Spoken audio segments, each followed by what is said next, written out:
Amis de la chouette, vous êtes sur le podcast des belles lettres. Je m'appelle Camille Pêche de la Close et je vais vous accompagner tout le long de cette saison. Notre saison se poursuit avec un 4e épisode dans lequel nous aurons le plaisir d'entendre Stéphane Velu et Marc Hunyadi prendre le pouls de la médecine, d'Hippocrate aux robots chirurgicaux. Avant d'entrer à pleines oreilles dans la discussion, j'aimerais vous présenter ceux qui vont vous initier à l'art et la manière d'être médecin. Commençons par Stéphane Velu. Sa blouse blanche n'est pas là aujourd'hui pour l'identifier immédiatement. Il l'a laissée au CHU de Tours, où il exerce comme chef de service en neurochirurgie, pour venir jusqu'à nous en tenue civile ou plutôt citoyenne. Outre son activité hospitalière, Stéphane Velu a ainsi troqué le scalpel pour la plume à 3 reprises au sein de la célèbre collection Tracts de Gallimard. Il s'y frotte aux questions ardues de la légifération sur l'euthanasie et de l'état actuel de la politique hospitalière, mêlant approche politique, sociale et éthique. En guise de recréation, Stéphane Velu a aussi trouvé le temps d'écrire 2 romans au titre musical, Cadence et Festival. C'est donc un praticien qui va s'adresser à vous, oui, mais un praticien ayant su combiner une solide formation scientifique à un goût tout aussi sûr pour l'écriture, les arts et le débat public. Et nous verrons un peu plus tard que cela a son importance. En face de lui, Marc Hunyadi nous vient tout droit de Belgique, où il enseigne depuis de nombreuses années la philosophie sociale, morale et politique à l'Université catholique de Louvain. Disciple du grand philosophe allemand Jünger Habermas, il n'a eu de cesse de mener depuis les années 1980 une réflexion éthique sur notre société actuelle. Il a ainsi ébauché au fil de ses nombreux ouvrages une théorie critique du libéralisme contemporain, système qui nous donne à croire que nous sommes des individus libres, tout en rognant peu à peu notre liberté par des phénomènes d'emprise, en particulier numériques et technologiques. Ce diagnostic sans appel est mené à travers un livre passionnant, publié aux Belles Lettres en 2018 et intitulé Le temps du post-humanisme. Le post-humanisme projette en effet un homme dépassant sa condition corporelle par son hybridation machine. Comment soignerons-nous les hommes de demain? En palliant à leurs défaillances physiologiques ou en augmentant leurs capacités? Nous entrons de plein pied dans le sujet qui va nous occuper au fil de cet épisode, le rôle et la pratique de la médecine. Elle-même confrontée à beaucoup d'évolutions, la médecine est marquée aujourd'hui par des innovations technologiques et numériques d'une ampleur inégalée dans son histoire, et celles-ci tendent à s'accélérer. Ces innovations la font basculer davantage du côté d'une science quantitative du corps, mais est-ce à l'exclusion d'une dimension plus humaine de la pratique médicale, à une époque où l'on ne cesse d'invoquer la nécessité d'une médecine personnalisée?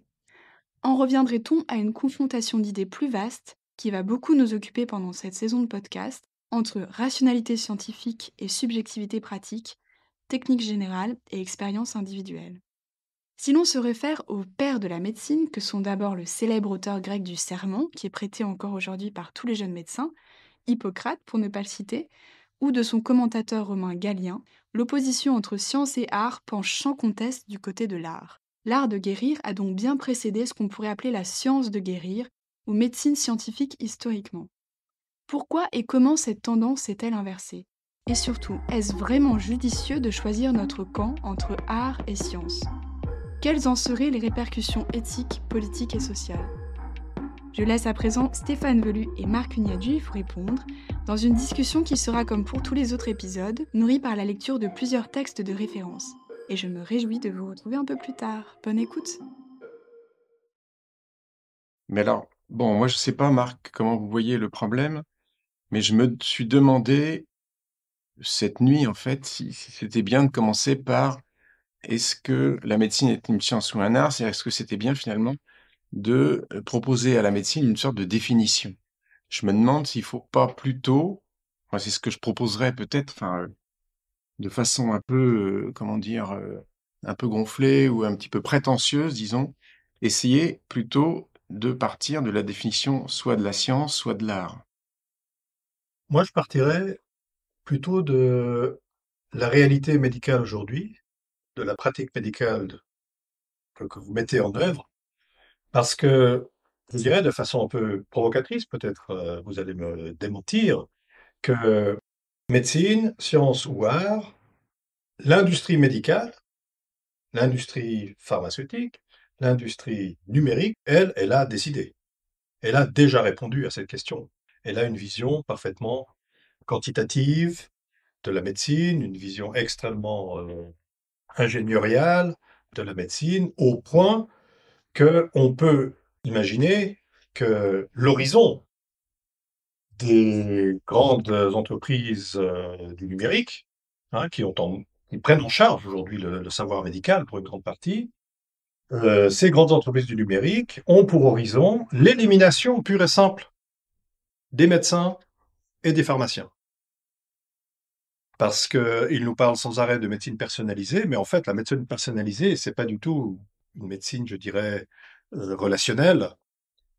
C'est une médecine purement physiologique, quantitative, chimique, de calcul et de mesure, où paramètres de quelqu'un étant parfaitement connus sur la base de tel ou tel prélèvement, on pourra s'adresser à lui, mais chimiquement, si je puis dire, n'est-ce pas, pour personnaliser ces traitements, etc., avec ces molécules qu'on particularise pour chaque individu, pour chaque pathologie particulière. Donc, en fait, l'horizon de cette médecine-là, et c'est celle qui est en route, me semble-t-il, l'horizon de cette médecine-là, c'est l'ubérisation des médecins.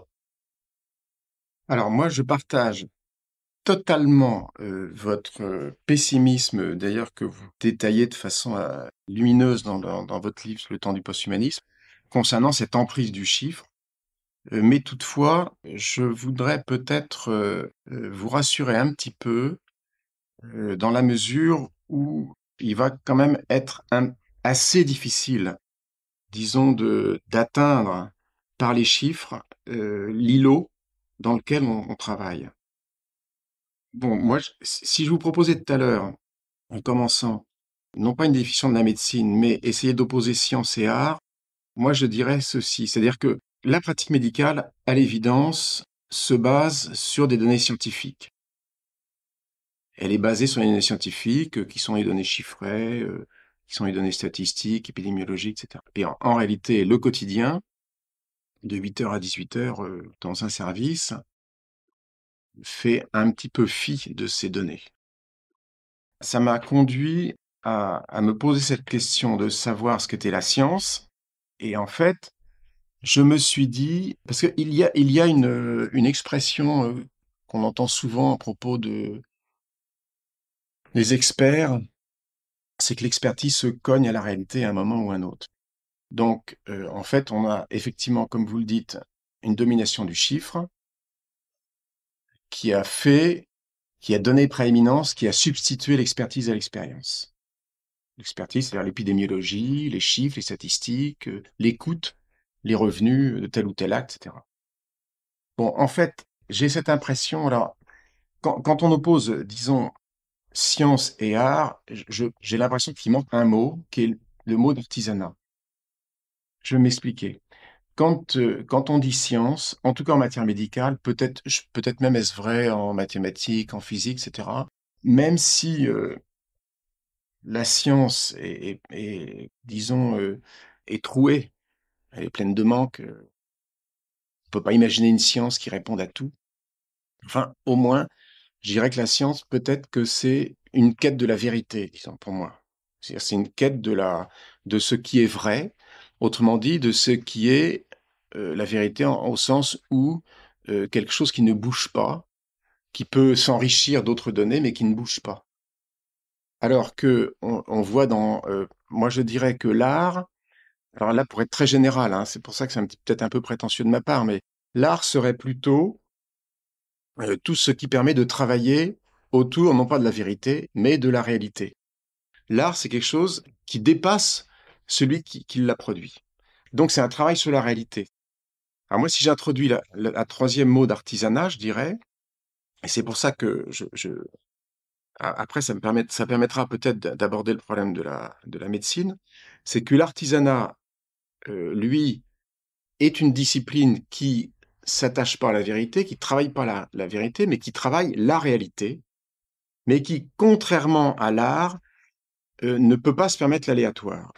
L'art peut se permettre l'aléatoire, un coup de pinceau de plus ou de moins, le surgissement d'un objet sur un tableau de Vermeer qui peut supprimer le lendemain. Il peut se permettre l'aléatoire en fonction de voilà. L'artisan peut pas se permettre l'aléatoire, c'est-à-dire que je dirais, je prendrais l'image du toit que fait le couvreur. Bon, il ne peut pas se permettre l'aléatoire pour que le toit soit étanche.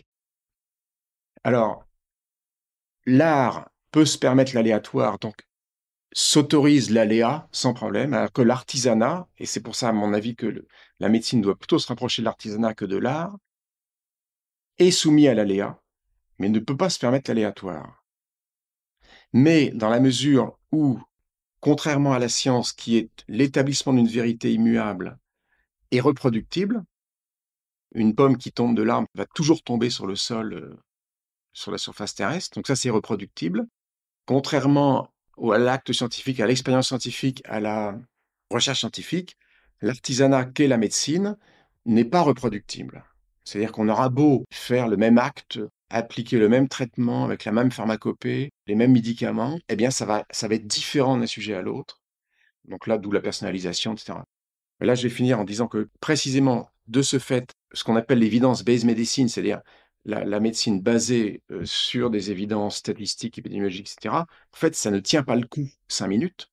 C'est-à-dire que c'est un outil exactement le même que le marteau et l'outil qui permet à scier la tuile de l'artisan, du couvreur, mais ce n'est qu'un outil. Ensuite, il va falloir s'adapter à la pente du toit, à ce que... Voilà. Donc c'est pour ça que je pense que la médecine scientifique, en cela, c'est assez sympathique, disons. C'est un côté sympathique, c'est un côté rassurant, sympathique parce que rassurant, mais ça tient pas, ça peut pas tenir la route. Et je vais arrêter là, mais on pourra parler ensuite de l'implication du numérique dans le système médical et ce que vous avez déjà commencé d'aborder sur un ton assez militant d'ailleurs, que je rejoins, qu'on retrouve dans votre bouquin sur le posthumanisme, mais c'est un ton que je partage complètement, hein, sur cette crainte de l'emprise. Non, il n'est pas militant, il est plutôt Oui, alarmé, parce que sur le principe, je serais d'accord avec vous de dire qu'il faut rattacher la médecine à une forme d'artisanat. C'est ce que voulaient dire aussi les Grecs en parlant de techné, c'est un peu ça l'idée, c'est-à-dire un ensemble cohérent de gestes et d'actions en vue d'un certain but qui par ailleurs est assez incertain. Bon, tout à fait d'accord avec ça, mais sauf que, encore une fois, l'industrie d'aujourd'hui change, modifie le concept de médecine, ce concept-là de médecine. Elle opte justement pour éliminer l'aspect artisanal. C'est pour ça que je suis inquiet. Parce que, évidemment qu'il y a une part de science, vous l'avez très bien dit, et même les anciens l'avaient dit, il y a une part de science, ça va sans dire, une part de savoir, de connaissance. Mais il n'y a pas que ça dans la médecine. Je suis très, comment dirais-je, je suis très interpellé par le fait que dans ces discussions théoriques importantes sur la question de savoir si la médecine est science ou art, en fait, on se demande à travers cette question quelle est la capacité de vérité de la médecine, quel est son rapport à la vérité. C'est une question épistémologique. Hein, de quel type de vérité est-ce qu'elle est capable? Est-ce que la médecine est capable? Or, la médecine n'est pas que ça, n'est pas qu'un régime, si vous voulez, de production de vérité. La médecine est aussi relation. Relation avec le patient. Or, encore une fois, le système médical d'aujourd'hui, avec l'industrie numérique, pharmaceutique, etc., et l'enseignement universitaire, tout ça c'est quand même très important, va dans le sens d'une élimination de cette dimension, en tout cas une non prise en considération de cette dimension relationnelle. Et quand parce que vous dites l'evidence-based medicine n'est pas, ça marche pas. Bah oui, ça marche pas, mais c'est le paradigme dominant. C'est bien le problème, avec effectivement des tas de problèmes qui se posent, face auxquels les médecins sont confrontés, mais en fait, ils n'ont pas le choix. Et c'est pour ça que on peut être alarmiste. C'est-à-dire qu'on a une vision extrêmement étroite, au fond, de ce que doit être un traitement médical, de ce qu'est, je dirais même la relation médicale, qui n'entre quasiment pas en ligne de compte. Et donc, quand on fait une avancée comme ça dans le domaine de la science médicale, alors Dieu sait si ces avancées sont nombreuses, et en particulier dues au numérique, à l'usage du numérique, avec l'imagerie médicale, qui a été un progrès considérable pour la médecine. On fait ces avancées scientistes. Moi, je dirais qu'on se laisse aveugler par le succès Parce que le succès est indéniable. Par exemple, en oncologie, l'imagerie médicale est quelque chose d'indiscutable, dont l'apport est indiscutable, me semble-t-il, etc. Donc on se laisse aveugler par ces succès. Et on ne se demande jamais ce qu'on perd. En faisant ce progrès, en orientant massivement la médecine dans ce sens, on ne se demande pas ce qu'on perd. Moi, je dis, en fait, on perd justement cet aspect, je dirais, artisanal. Il faudra encore s'entendre exactement là-dessus, parce que artisanal ne veut pas dire bricolage ou etc. Moi, je pense plutôt au fait que justement, un médecin expérimenté qui a du nez, qui a de la bouteille et du nez, sent les choses différemment, surtout évidemment s'il connaît le patient de longue date dans son contexte familial, etc., etc. Sent les choses différemment de ce que peut lui apprendre l'evidence-based medicine. Et que, de fait, il me semble de plus en plus difficile pour un médecin, praticien, d'aller à l'encontre de ce que lui dicte l'evidence-based medicine. Déjà aujourd'hui, les médecins doivent suivre des tas de protocoles, etc. Et en fait, ils sont enfermés de plus en plus dans un carcan. Et ce que je dis aussi, c'est que tout le système de santé va dans ce sens et va aller dans ce sens. C'est là que je suis alarmiste. Parce que je vois venir le moment où, quand le médecin aura tapé dans son ordinateur les symptômes du patient, que tout ça aura passé par l'intelligence artificielle, et puis qu'on va dire, la réponse qui va venir, dans 80% des cas, voilà, c'est ça le traitement qui s'impose. Et que ce médecin, avec sa bouteille, son nez, sa phronésis, comme disaient les anciens, va dire non, moi je ne sens pas avec ce patient, c'est pas comme ça, c'est plutôt, on se trouve pas dans la moyenne là, des 80%, mais plutôt dans les 20% restants. Le système de santé, la sécurité sociale dira écoutez, faites, mais nous on rembourse pas. Si vous suivez pas les prescriptions, on les rembourse pas. C'est comme ça que le système de santé aura un effet disciplinaire massif sur les médecins qui n'auront d'autre choix quasiment que de se conformer à ce que prescrit l'evidence-based medicine, dont vous dites, à mon avis à juste titre, que en fait ça marche pas. C'est peut-être trop dire que ça marche pas, mais en tout cas c'est pas, si vous voulez, notre concept de médecine. Mais le problème, c'est que l'industrie médicale nous fait changer de concept. Et j'ajoute encore une chose. J'ai parlé de la dimension relationnelle avec le patient, qui me semble essentielle, y compris pour la réussite thérapeutique. Donc, c'est pas juste un supplément d'âme, c'est pas juste qu'enfin il trouve quelqu'un à qui parler, y compris d'un point de vue thérapeutique, ça me semble tout à fait essentiel. Cet élément relationnel est massivement mis à l'écart. Aujourd'hui, ça prend d'ailleurs des formes très concrètes, si vous voulez, quand on va à l'hôpital, vous ne devez pas parler de votre symptôme, on vous mesure. D'accord? Donc, on n'écoute plus le patient, on le mesure.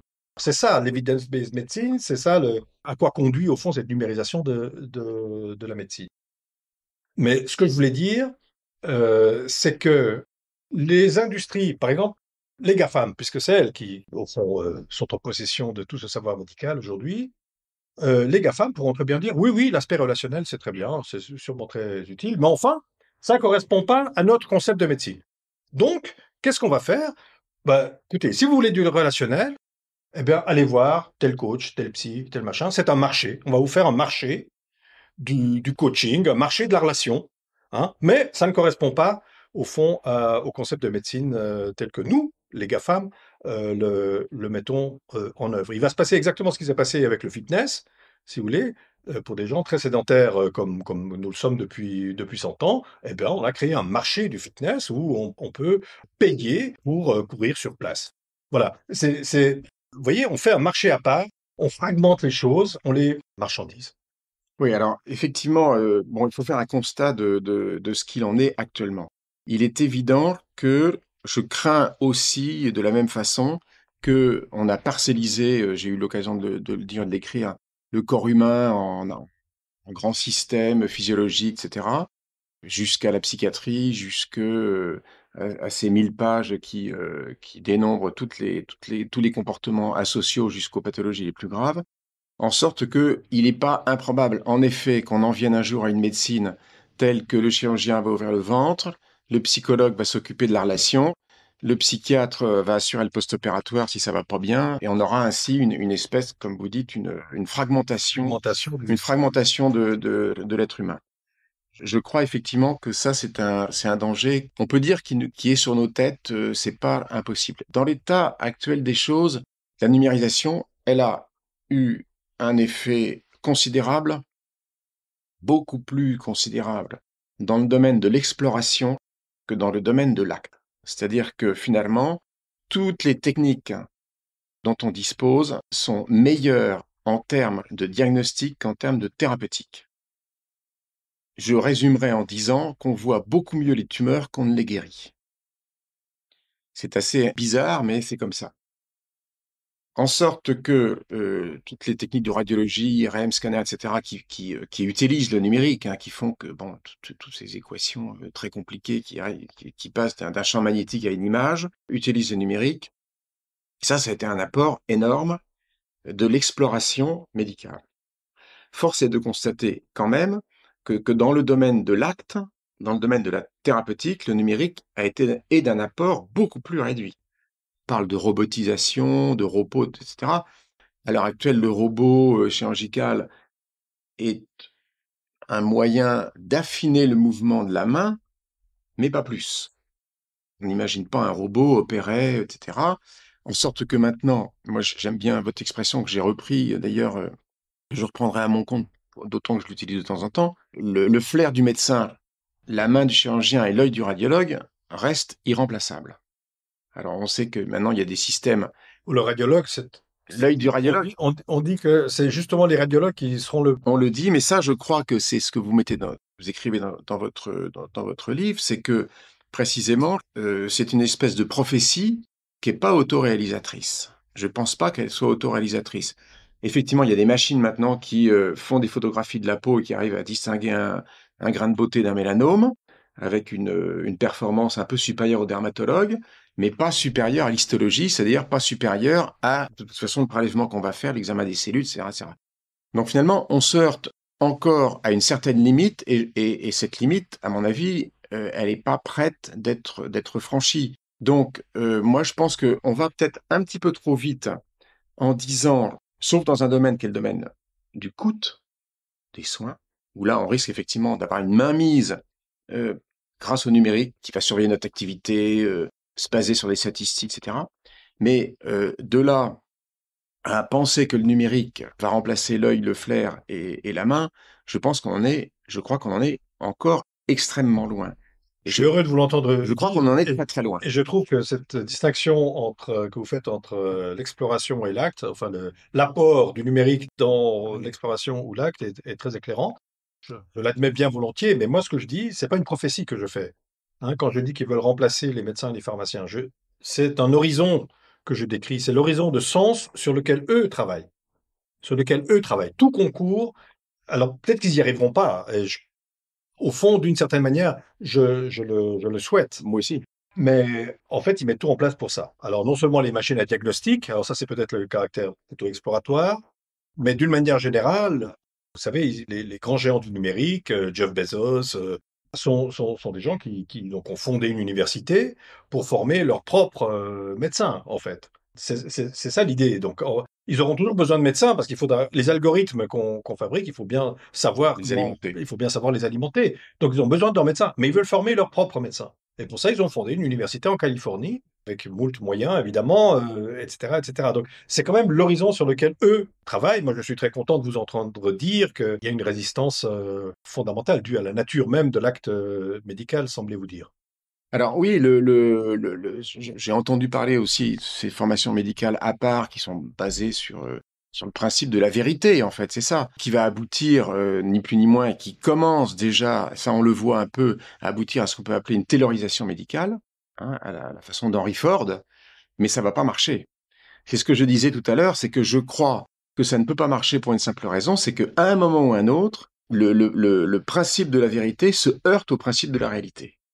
C'est-à-dire que la vérité, disons, la vérité épidémiologique, statistique, sociologique de tel ou tel survenu, qui explique telle ou telle survenue de telle ou telle maladie en fonction de, etc., de l'alimentation, des conditions sociales, tout ce qu'on veut, l'adaptation d'un traitement de tel ou tel cancer en fonction de son type cellulaire, etc., bien, il y a une vérité dans ce sens. Mais à un moment, le principe de réalité existe. C'est-à-dire que ce principe de réalité, qui est un principe auquel on est confronté à chaque cas individuellement, on ne peut pas s'en affranchir. C'est impossible qu'on s'en affranchisse. C'est-à-dire que si on donnait à traiter telle pathologie, et je ne parle même pas de la chirurgie, même en médecine, telle pathologie chez un patient, qu'on rentrerait sous forme de données chiffrées, qui passeraient dans un algorithme compliqué et qui nous sortirait un ticket pour aller acheter telle ou telle antibiothérapie, ça marcherait dans 80% des cas, ou 90, et les 10 autres pourcents, on ferait des morts, quoi. Donc, pratiquement, certainement. Le principe de réalité, à mon avis, ne peut pas être atteint par le numérique. Parce que, juste à moins peut-être qu'on en vienne aux ordinateurs quantiques qui savent autre chose que le 0 et le 1, c'est-à-dire à moins qu'il y ait une maîtrise de la nuance, mais tant qu'il n'y aura pas de maîtrise de la nuance, tant que le numérique n'aura pas de maîtrise de la nuance, à mon avis, le principe de réalité va revenir dans les yeux de ces gens-là comme un boomerang. Ça, c'est certain. Oui, mais si vous dites ça à quelqu'un qui est dans le numérique médical, il va exactement vous répondre ce que vous avez déjà anticipé, c'est il va vous dire oui, c'est pas encore le cas, mais ça va l'être. Parce Ça va. que ordinateur quantique, parce que ceci, parce que cela, donc c'est qu'une question de temps, c'est qu'une question de Oui. complexité. Oui. Donc c'est pour ça que je parle d'horizon de sens. Oui. C'est sur cet horizon-là qu'il travaille. Moi, j'aimerais vous proposer une autre vision des choses, parce que en fait, ce que vous faites, c'est que d'un côté, vous dites il y a l'exploration, de l'autre, il y a l'acte thérapeutique, et ça, l'acte thérapeutique, au fond, reste un îlot, une espèce de citadelle que l'algorithme L'exploration aussi. ne pourra pas. L'exploration aussi. Donc ça laisse un espoir, en quelque sorte, à la médecine, je dirais, traditionnelle, ou je ne sais pas comment il faut l'appeler d'ailleurs, mais disons non automatisée, hein, non Oui. technicisée. Bon. Ma vision alarmiste, elle vient du fait que je ne fais pas exactement ce découpage, que je trouve par ailleurs pertinent, hein, donc ça va sans dire. Mais vous voyez, pour vous montrer l'impact du numérique, on pourrait faire la chose suivante. Il y a un concept unificateur autour duquel toutes les pratiques médicales qui sont extrêmement variées, je veux dire, la manière dont le patient vit lui-même sa propre santé jusqu'à l'industrie pharmaceutique, vous voyez, ça fait un arc immense sur la pratique médicale, sur tout ce qui est relié à la santé. Ce qui unifie tout cela, c'est le concept de santé précisément. C'est le concept de santé. Ce concept de santé, on peut le décliner pour en montrer toute la variété et toute la diversité à la fois épistémologique, phénoménologique et pratique. On peut le décliner sur les pronoms personnels. J'aime bien faire ça parce que ça montre la complexité des choses. Je veux dire qu'on peut parler d'une santé je, d'une santé tu, d'une santé il et d'une santé nous. La santé je, c'est la santé telle qu'on l'éprouve soi-même, telle que le patient ou toute personne vivante l'éprouve elle-même, c'est-à-dire c'est le rapport à soi. La santé tu, c'est la santé telle qu'elle se dit dans le rapport d'interlocution avec le médecin, quand on va se plaindre d'un symptôme ou quand on expose un symptôme. Là, c'est déjà un autre rapport. C'est pas du tout la même chose de parler de son symptôme ou d'éprouver soi-même sa propre santé, en quelque sorte.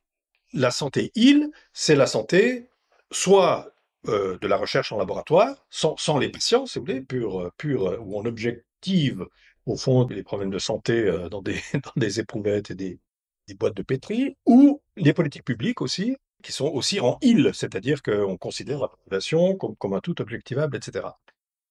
Si on considère ces trois dimensions pronominales, chacune des trois est profondément impactée par le numérique. La santé je, parce que on a aujourd'hui, tout le monde connaît ces montres connectées. Et d'ailleurs, même, il n'y a pas besoin de montres connectées, même sur les iPhones, il y a ces applications qu'on ne peut pas enlever d'ailleurs. J'ai essayé d'enlever la mienne, on ne peut pas l'enlever sur sa santé, qui mesure. On peut en revanche, Débranché. on peut la débrancher, mais on ne peut pas l'enlever. Donc, il mesure les pas, le pouls, etc., etc. Donc, ça donne une certaine. Vous voyez que, si vous voulez, il y a une espèce de médiation entre soi et soi là qui s'interpose, une médiation quantitative qui fait qu'on a un rapport quantitatif à soi-même. C'est-à-dire qu'on regarde combien de pages j'ai fait aujourd'hui, etc., etc. Et c'est très, très étrange. C'est vraiment un changement de paradigme au fond dans le rapport à soi. Donc là, évidemment, il y a un impact profond je dirais même, sur le vécu, sur la familiarité qu'on exerce avec sa propre santé, cette médiation numérique. Dans la relation dans la santé le numérique intervient éminemment. Et ça, c'est pas d'aujourd'hui. Dès que, si vous voulez, les sites médicaux ont existé et que les patients sont venus déjà avec le diagnostic en main chez le médecin parce qu'ils l'avaient trouvé sur Internet. Mais d'une manière générale, toute cette médiation médicale, à travers les appareils, à travers les ordinateurs, et enfin tout le dispositif technique qui s'interpose en fait, qui fait médiation, qui s'interpose entre le médecin et son patient, bah là évidemment le numérique intervient premier chef. Quant à la santé il, c'est le plus évident. puisque on en a déjà parlé, la numérisation de la santé, l'intelligence artificielle, évidemment, qui brasse ce qu'on appelle les big data, les données massives, ont provoqué un bouleversement considérable dans la recherche médicale. Donc, si je considère les choses comme ça, alors en fait, je vois plus d'îlots. Si je fais ce découpage-là, ces déclinaisons-là sur les pronoms personnels, je me dis que on est emporté au fond dans ce mouvement numérique. Personne ne pourra s'y opposer, pourra pas.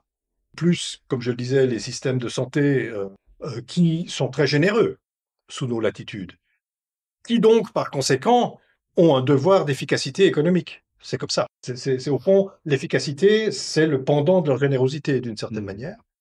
Eh ben, eux, ils doivent rationaliser. Et donc, évidemment, ils utilisent le numérique, au fond, pour améliorer et rationaliser, comme ils disent, le système de santé, mais qui est un système, évidemment, gouverné par une rationalité économique, et on le comprend. Sauf que ça a des conséquences. Par exemple, je prends juste une chose qui me concerne directement en tant que praticien, avec la tarification à l'acte, qui était une manière de rationaliser les coûts de la santé. Eh bien, il se trouve que toute la dimension relationnelle, justement, dans la santé tue, à mon sens, si importante, y compris d'un point de vue thérapeutique, eh bien, cette dimension relationnelle disparaît complètement, puisque parler 5 minutes avec le patient, passer 5 minutes de sa consultation à demander au patient comment il va, sa famille, qu'est-ce qu'il fait, etc., n'est pas un acte médical. Alors, les médecins étant des êtres comme les autres, ils ne le font plus, puisque, en fait, c'est pas tarifé. Alors, sur bon, le jeu de tuiles, j'espère que des étudiants en médecine vont vous écouter parce que j'avais jamais pensé à ces trois domaines, disons, et c'est très pertinent et il va falloir que je travaille là-dessus. Je revois beaucoup de choses là, avec cette notion que je considérais comme des évidences à mes yeux, mais c'est vrai que j'avais pas vu les choses comme ça. En tout cas, il y a pas que dans le domaine de l'acte il y a un îlot. Parce que finalement, numérique ou pas, si les techniques numériques ont permis d'améliorer considérablement les explorations, donc le regard, ou l'écoute, le cœur, enfin, etc., il reste l'interprétation. L'interprétation d'un bruit du cœur, d'une image. Alors, oui, voilà, là, vous opinez du chef en disant, ça se trouve, une machine va le faire. Je suis pas tout à fait certain, parce que, justement, c'est là, à mon avis, on revient à ce que je disais tout à l'heure, où l'expertise va se fracasser sur l'expérience. La deuxième chose, l'expertise du numérique contre l'expérience humaine. La deuxième chose, quant à l'acte, dont on disait que ça restait un îlot, oui, pour 2 raisons, à mon sens, que ne peuvent pas assumer le numérique ou n'importe quelle technique de robotisation, c'est l'invention et l'improvisation. Dans l'acte, évidemment, peut-être que je parle un peu plus facilement de mon activité chirurgicale que d'une activité clinique, je manipulerai les médicaments, etc. Mais s'il y a ni invention ni improvisation, eh bien, il n'y a pas de traitement correct. Ce qui est intéressant, c'est que les apôtres de ces techniques qui vous avancent effectivement la robotisation, etc., en fait, une espèce de globalisation des données, ce qu'on appelle les big data, au service des activités humaines, quelles qu'elles soient, la conduite automobile, la médecine, la chirurgie, etc.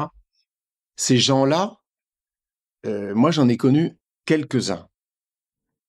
Et le jour où ils sont confrontés à la réalité, qui les concerne, là tout d'un coup, leur vision du monde change radicalement. Alors c'est bizarre parce que, en fait, ce serait, je pense, mon instinct de survie qui fait que je ne vais pas jusqu'à votre pessimisme radical. J'ai encore un instinct de survie qui me dit qu'après tout, t'es pas complètement foutu et ce que tu as appris à tes jeunes internes va encore servir. Je crois que ça va servir encore. Et pour ça, il faudra peut-être faire appel, malheureusement, c'est pas bien de faire ça, mais faire appel à l'émotion. Parce qu'après tout, dans la relation médecin-malade, qu'il s'agisse d'une salle de consultation ou du bloc opératoire, l'émotion joue quand même. Or, le numérique se fout complètement de l'émotion. C'est pas le problème, hein. Vous abordez pas le problème de l'émotion dans votre bouquin, mais enfin, on sent que effectivement, il y a une dimension. Vous expliquez très bien qu'il y a des dimensions qui manquent. Un anévrisme, une grosse boule sur une artère, on met un clip dessus, c'est fini, c'est traité. Bon, l'anévrisme au moment de la dissection saigne. là, je fais appel à votre caractère émotif. C'est 1,5 litre de sang, 45 secondes. C'est-à-dire que vous avez 2 minutes pour réagir. Ces 2 minutes, croyez-moi, on met 10 ans à savoir comment les occuper. Pour pas que le malade meure sur la table, c'est comme ça que ça se passe, hein. On met 10 ans à apprendre. Alors là, je pense que ça, évidemment, là, je fais appel à votre émotion. Vous allez me dire, c'est un cas très particulier, une fois par semaine. Dans une ville, bon, dans une petite ville, c'est comme, ça arrive pas une fois par semaine. Enfin, les interventions de ce type, c'est une fois par semaine. Donc, de temps en temps, il y a. Donc ça, c'est une première réponse au fait que, de toute façon, le caractère artisanal, la main, l'œil et le flair, je pense pas qu'un jour, aucune machine puisse pallier ces grandes fonctions. D'autre part, et là je finirai par là sur votre réflexion sur cette crainte que j'éprouve aussi, hein. Moi, elle me terrifie, hein. Dans votre livre, je me suis dit, oh là là, effectivement, on en est là, hein, quand on voit la façon dont toutes les techniques numériques sont listées. Il y a une page entière, hein, quasiment, où vous listez toutes les intrusions numériques dans nos vies. Seul y échappe le verre d'eau, pratiquement, qu'on boit, hein, pour se rafraîchir. Sinon, on n'y échappe pas. Alors, il y a, à mon avis, Non, il y en a d'autres encore. il y en a d'autres. Danser, fumer une pipe. Voilà. Bon, Ah. d'accord. Ouf. On sent quand même que les apôtres de ces, qui se veulent d'ailleurs aussi des prophètes, hein, ils visent à une globalisation et surtout ce qu'on sent bien, et d'ailleurs on le voit dans les techniques d'exploration, c'est la vitesse. Un scanner, un scan dans les années 80, moi j'ai connu le début du scan, je commençais mes études, c'était 45 minutes pour faire un scanner. Les IRM n'existaient pas encore, quand elles sont apparues, l'IRM c'était 2 heures d'examen. Maintenant un scan c'est 1 minute 30 et une IRM c'est 20 minutes, quoi, à peine. Puis dans le traitement des données, les statistiques, etc. Mais en vous écoutant, je repensais à cette réflexion de Virilio que je trouve tout à fait géniale, c'est que dans cette espèce de besoin de globalisation et de flux permanent, Virilio dit qu'en inventant la vitesse, on a inventé l'accident. Et ça, c'est inéluctable. Je pense pas qu'on puisse aller vers une généralisation du transfert de données sans accident, tout comme d'ailleurs, on voit maintenant qu'on ne va pas dans une généralisation du transfert des corps, des humains et des biens, sans se choper un virus tous les ans. C'est l'accident qui est inhérent à la vitesse. Donc, ce que je pense, moi, c'est que, d'une façon ou d'une autre, il y aura des tas de possibilités d'imaginer dans un futur proche à quel point le flux rapide des données conduit forcément à des accidents. Ça sera la guerre numérique notamment, ce sera des accidents volontaires, et puis ça sera ce qu'on appelle les bugs, hein, ces insectes qui se foutent dans le système électronique et dans les puces. Et ça, je pense ils réfléchissent pas. Stéphane m'a caractérisé comme excessivement pessimiste. Je ne pense pas être pessimiste, encore une fois, parce que ce ne sont pas des prophéties que je fais. Et je suis très content d'entendre, effectivement, cet exemple, par exemple, de l'anévrisme, au fond, du fait qu'on ne peut pas remplacer, au fond, le geste du praticien, le geste acquis, etc. Je pourrais donner d'autres exemples. Les problèmes de fin de vie. Je veux dire, on n'imagine pas une plateforme à laquelle vous deviez téléphoner, puis qui vous dirait, bah, pour les problèmes de fin de vie, tapez 1 pour le Ça viendra peut-être. etc. Donc, c'est tellement contraire au sens même de la demande, de l'attente. C'est-à-dire qu'on attend du soutien, on attend du réconfort, on attend, etc. Donc, c'est tellement que je ne pense pas que ça adviendra. En revanche, et je répète ce que je disais un peu tout à l'heure, ce que je crains, c'est que tout cet aspect, à la fois du bon artisan, le chirurgien qui doit agir vite et avec précision, tout l'aspect strictement relationnel, comme dans la fin de vie, ou encore, autre exemple, dans les addictions, où l'aspect relationnel est tellement important pour soigner une addiction, tous ces domaines vont être en quelque sorte séparés de la médecine et vont constituer une espèce de domaine à part et sans doute un marché à part.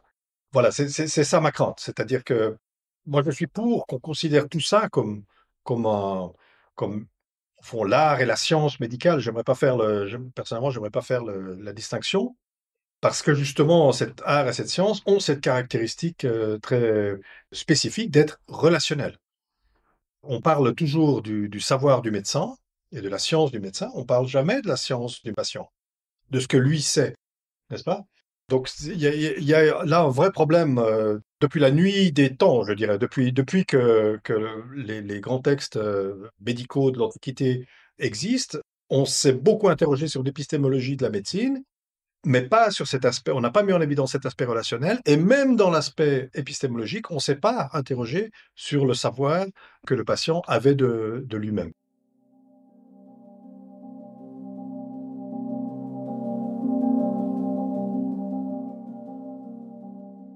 Nous passons à présent, amis auditeurs, au second volet de notre épisode, consacré donc toujours à la lecture et aux commentaires d'extraits, et comment ne pas commencer avec un extrait de Galien.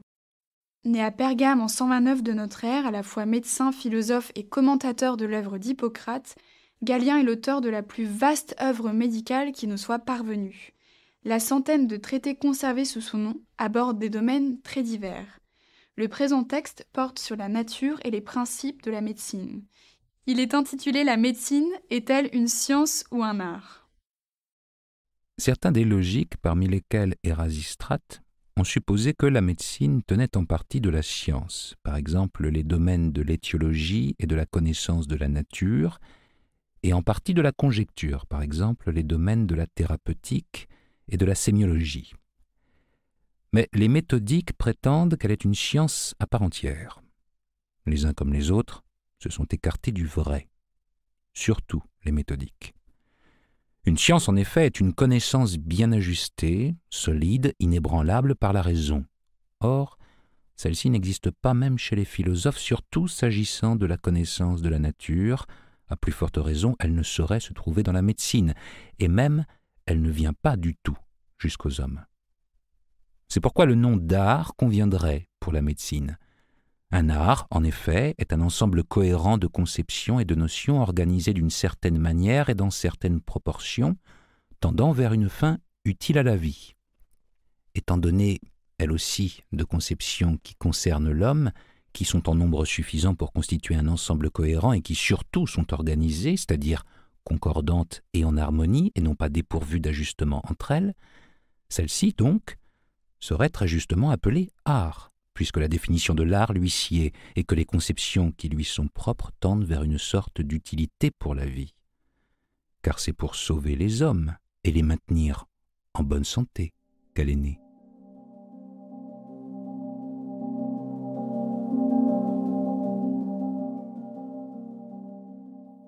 Je trouve ce texte fascinant. C'est au fond une espèce de hologramme fascinant.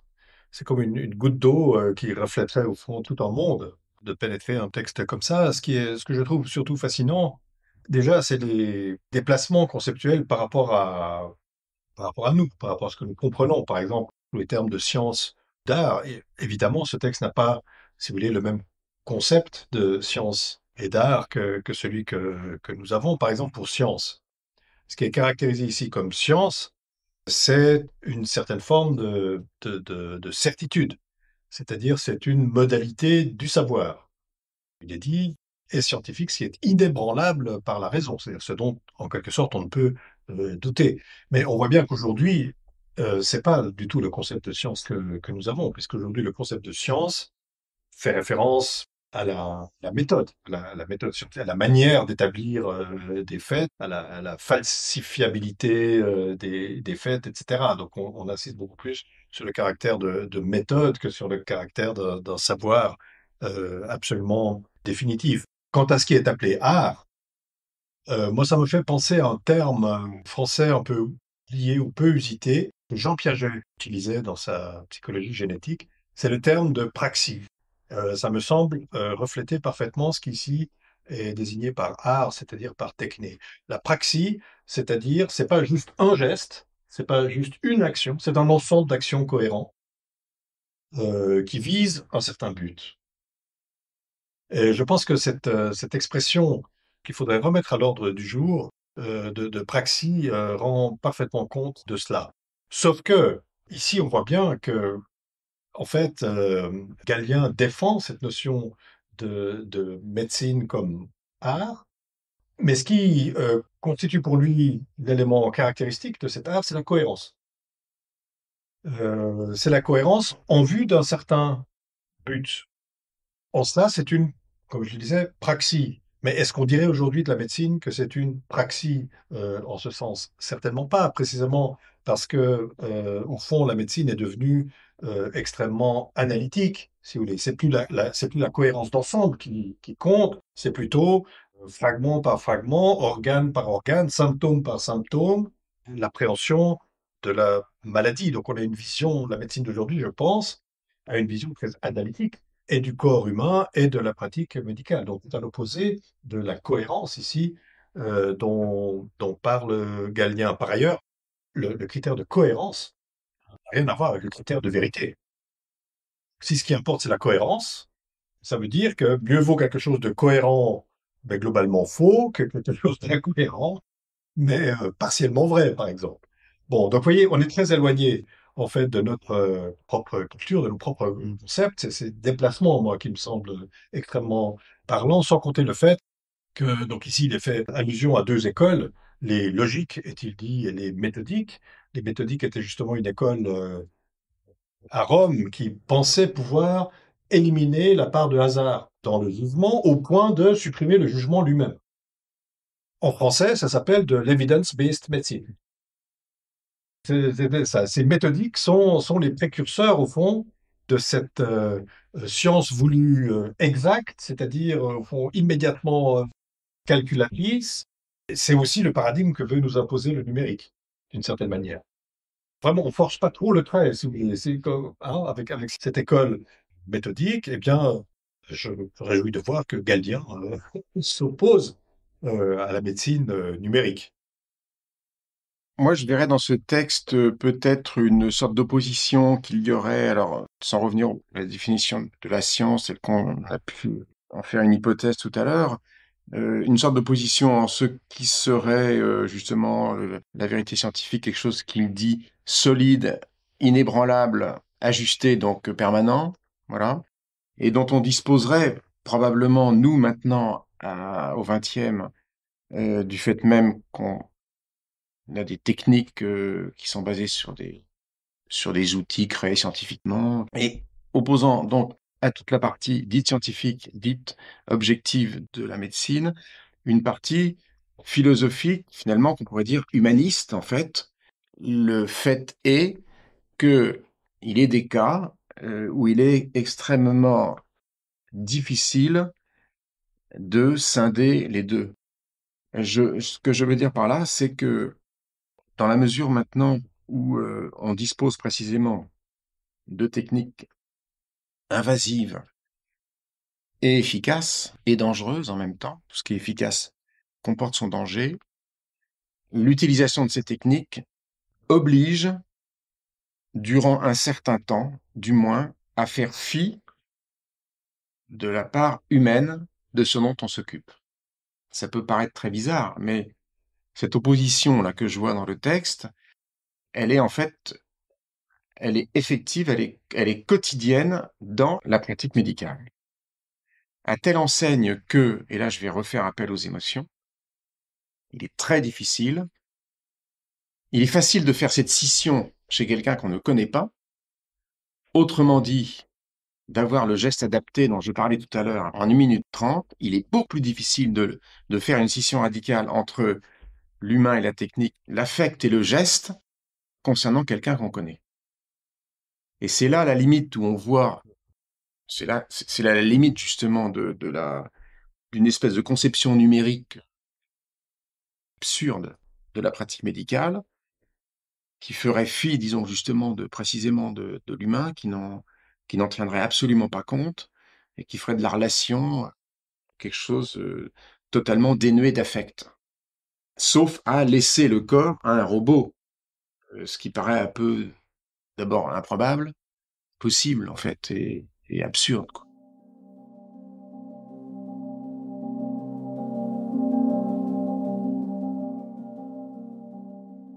Nous passons à un deuxième extrait issu du traité de la médecine de Cels, un auteur totalement tombé dans l'oubli. Écrit sous Tibère, le traité de Cels est un témoignage précieux sur la théorie et la pratique de la médecine à Rome au début de notre ère. Il place en particulier le principe de conjecture au cœur de la pratique médicale. C'est lorsqu'on ignore les caractères propres qu'on doit se borner à observer des caractères communs. Mais lorsqu'on peut connaître les caractères propres, il ne faut certes pas négliger les autres, mais on doit s'attacher également à ceux-ci. Pour cette raison, à science égale, le médecin est plus efficace s'il est un ami que s'il est un étranger. Donc, pour revenir à mon propos, je pense que la médecine doit sans doute faire appel au raisonnement, mais se fonder sur les causes évidentes, toutes les causes obscures étant exclues non pas de la réflexion du praticien, mais de la pratique même de son art.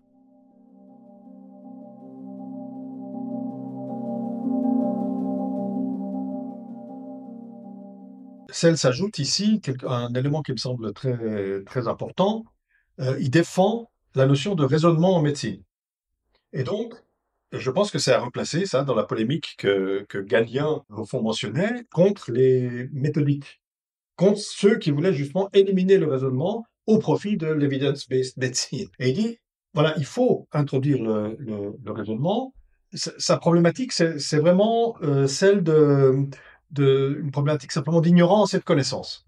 Il dit, plus on connaît le particulier, eh bien, plus on est apte à tirer les bonnes conclusions, mais ça suppose évidemment un jugement, ça suppose un raisonnement. Il parle de causes obscures, n'est-ce pas? Je pense qu'on ne connaît pas. Pour lui, au fond, la nature est source je ne veux pas dire d'ignorance, ce serait mal dit, mais de mystère, de choses qu'on ne connaît pas. Et donc, il y a des causes obscures. Alors, il nous dit qu'il ne faut pas s'en référer à des causes obscures dans son raisonnement, mais il dit non pas de la réflexion du praticien, donc il faut l'exclure non pas de la réflexion du praticien, mais de la pratique de son art. Mais il ne faut pas exclure les causes obscures, donc mystérieuses, inconnues, imaginaires, si on veut, pas les exclure de la réflexion. Autrement dit, moi j'ai l'impression qu'il accorde ici au médecin, à la réflexion du médecin et au jugement, au raisonnement du médecin, une part d'imaginaire, une part de prospection imaginaire, quitte à mobiliser des hypothèses farfelues qui ne doivent pas guider son action, c'est pour ça qu'il faut les exclure de la pratique, mais qui, à titre d'hypothèse, on parlerait aujourd'hui d'hypothèse heuristique, ces choses qui vaut la peine d'être imaginées pour voir ce que ça donne éventuellement, pour voir si, au fond, on peut avancer, malgré le caractère farfelu de la chose, dans la science. Alors ce raisonnement, en vous écoutant, j'étais en train de me demander dans quelles circonstances on avait affaire, on devait faire entrer en jeu un véritable raisonnement face à un problème que pose un patient. Et m'est venu à l'esprit le problème de ce qu'on appelle la voie d'abord, c'est-à-dire pour une lésion qui est très profondément située dans le cerveau, pour lequel on a 4 façons, 4 chemins d'abord possibles, comme on aurait 4 chemins pour aller dans un village. Et ces 4 chemins, on est obligé de raisonner en fonction des données anatomiques, etc. On raisonne entre praticiens de tous âges pour choisir le chemin le moins dangereux. Parler de chemin chirurgical. Chirurgical, voie d'abord chirurgicale, oui. Ce chemin chirurgical, donc, il fait soit 4 centimètres, soit 8, mais plus long mais moins dangereux, soit 11, etc. Et là, c'est dans ce cas qu'on a affaire effectivement à un raisonnement qui peut être argumenté par les jeunes, par les plus vieux, etc., où interviennent en effet 2 choses, c'est-à-dire des raisons obscures, parfois une intuition, donc en fait. Et finalement, le choix de l'un des 4 chemins, il est souvent dépendant du choix du plus ancien, de celui qui a l'expérience et qui pourra dire je me souviens, attention, tel, etc. Mais il reste quand même la part obscure de celui qui a l'expérience. C'est-à-dire que l'intuition n'est pas. Et je trouve que c'est tout à fait pertinent cette phrase parce que en fait, s'affranchir de l'intuition, c'est pas possible. Je crois que c'est absolument impossible. C'est un leurre. C'est pour ça que les posthumanistes sont foutus.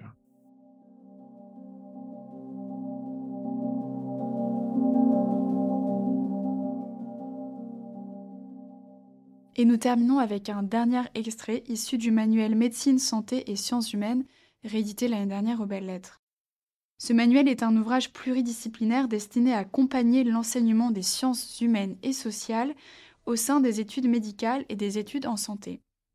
En un mot, il essaie de renouer le dialogue entre des domaines du savoir trop longtemps séparés et tente d'humaniser au sens propre la pratique médicale.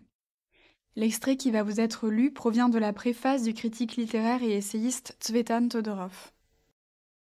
La compréhension de l'individu comme celle de la collectivité est indispensable au médecin pour lui permettre de trouver la réaction appropriée.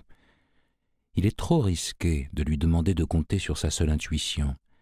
Il a tout intérêt à profiter de l'immense savoir accumulé au cours des siècles portant sur la vie psychique et sociale des êtres humains, sur les principes qui président aux actions de connaissance et de jugement.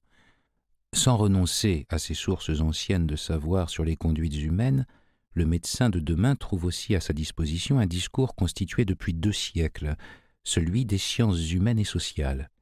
Tout en continuant de lire poèmes et romans, de regarder tableaux et films, il peut aussi étudier les écrits de ceux qui ont voulu analyser le psychisme humain et les structures de la société, qu'ils soient des spécialistes en psychologie ou en psychanalyse, en sociologie ou en ethnologie, en droit ou en sciences politiques, en philosophie ou en morale, en théorie de l'image ou du langage. Le savoir qu'il y trouvera ne sera pas immédiatement convertible en recette pour l'action, mais il transformera de l'intérieur son être. Or, en médecine, la frontière n'est pas étanche qui sépare être et faire. Dans notre monde, où certains rêvent de transformer les spécialistes de la santé en ingénieurs du corps, comme dit Ronnie Brauman, il est indispensable de toujours garder présente à l'esprit cette double vocation du médecin, de maintenir son intérêt pour le monde et pour les hommes.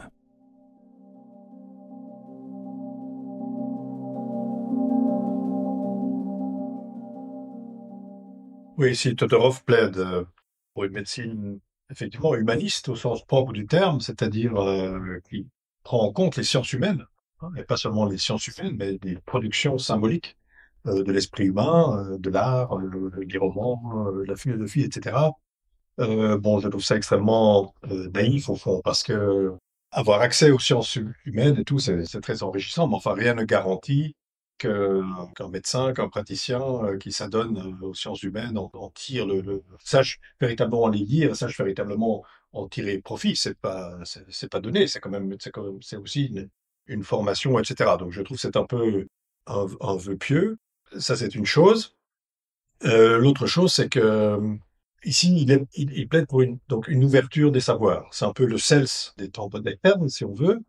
Ouverture des savoirs, mais vous voyez, pour moi, il y a là au fond un préjugé. Il continue d'alimenter un préjugé fondamental qui était déjà celui des anciens, c'est-à-dire que la médecine est essentiellement un type de savoir. Mais d'un point de vue épistémologique, c'est certainement vrai. Mais on ne peut pas juger la médecine, on ne peut pas appréhender la médecine que d'un point de vue épistémologique. Il faut aussi s'interroger sur quel type de pratique est-ce que c'est que la médecine. Qu'est-ce que cette pratique met en œuvre? Et il se trouve que la médecine est une pratique éminemment relationnelle. Et toute cette dimension relationnelle est ici simplement gommée au profit d'un vœu pieux, d'un élargissement des savoirs pour mieux comprendre l'individu et le monde. Alors moi, je partage tout à fait votre point de vue.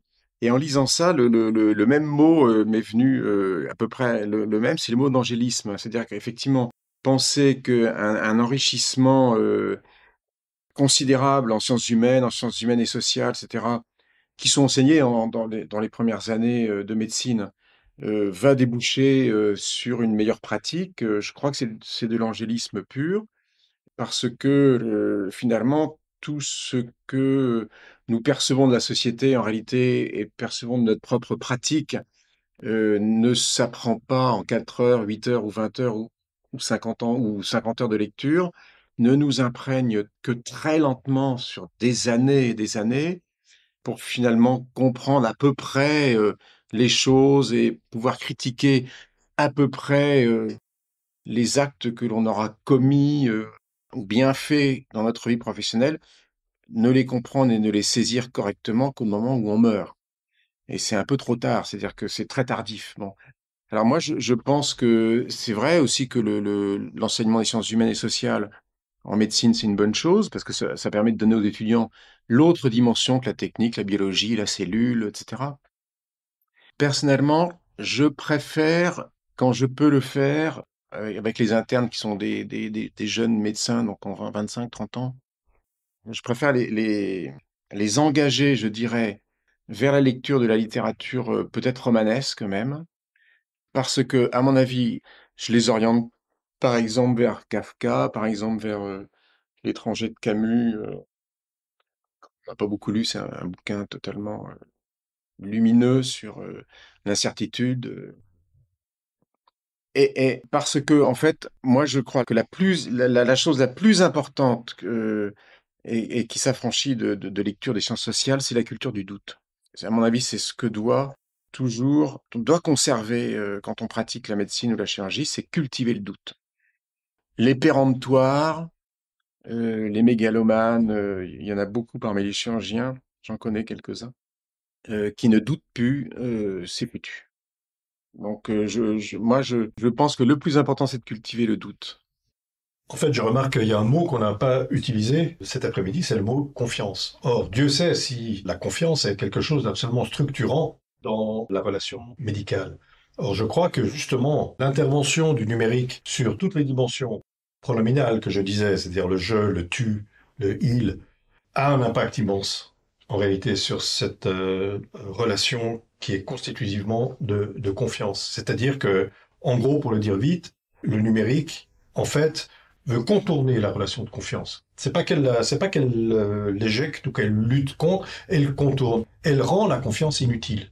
C'est-à-dire que le principe ici du numérique, par exemple dans son emploi dans la médecine, c'est qu'on s'en remette au numérique. On s'en remet au numérique pour prendre le diagnostic, enfin tous les symptômes, l'intelligence artificielle qui recrache ses résultats, etc., etc. Donc on s'en remet en fait au numérique. Mais le numérique, en réalité, ce qu'il crée, son idéal, et c'est bien compréhensible, c'est inhérent, si vous voulez, au numérique, c'est de créer une relation de sécurité. C'est-à-dire que ce qu'on veut, c'est que ça soit sûr. Et l'evidence-based medicine, c'est un peu ça, sauf que le numérique, l'intelligence artificielle, la rend encore beaucoup plus performante, entre guillemets. Ça veut dire qu'elle introduit vraiment cette dimension de sécurité. C'est pris en charge.